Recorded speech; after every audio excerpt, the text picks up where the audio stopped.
Hey everyone, let's see what's in my fridge. Well,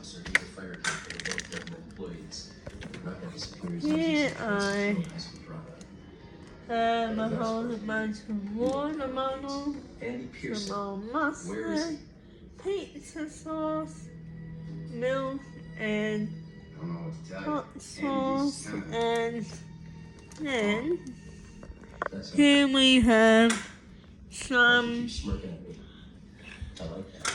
leftover tuna morning from tonight, as well as some old dim sum, some old Thai, and a few model containers of wood pack butter, a tin of ramen, eggplant pasta, cheese, some Legos, pesto, and some leftover red restaurant, and a cup of coffee.